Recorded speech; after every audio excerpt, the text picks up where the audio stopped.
Good morning. My name is Katherine Inman, and I've been going to this church off and on since 1979.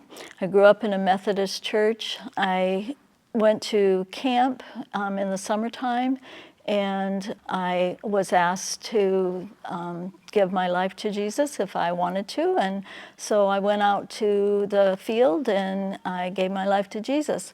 But when I got home, it was like nothing had really happened because I didn't really know about having a personal relationship.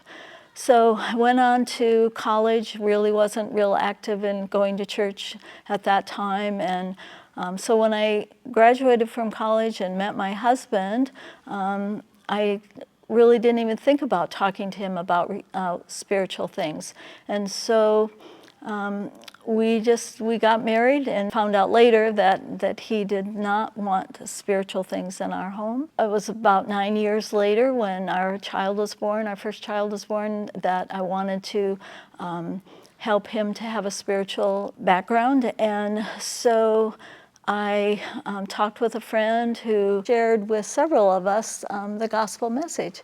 And so at that point, I recommitted my life to the Lord because I felt like I hadn't been walking with him.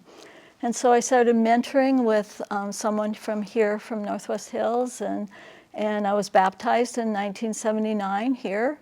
And I was like a sponge, and I wanted to learn all about God. And so I spread my Bibles on the table and had a concordance, and my husband Rod came home and found me doing that.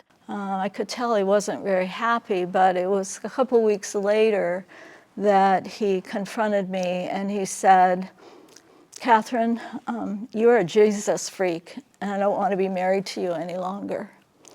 And that was just really a hard time for me. I didn't know what to say to him, and I didn't know what to do. I didn't go to bed that night. I stayed in a hanging chair that we had, and I just said, "Jesus, help me." I didn't know what else to say.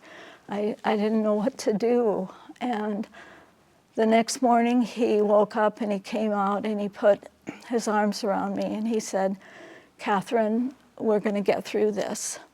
I knew that God had really worked a miracle in my life. So then I continued to study and to pray, but I just was very careful that I hid it from Rod. I didn't go to church, and so it was later that I realized after 35 years of marriage that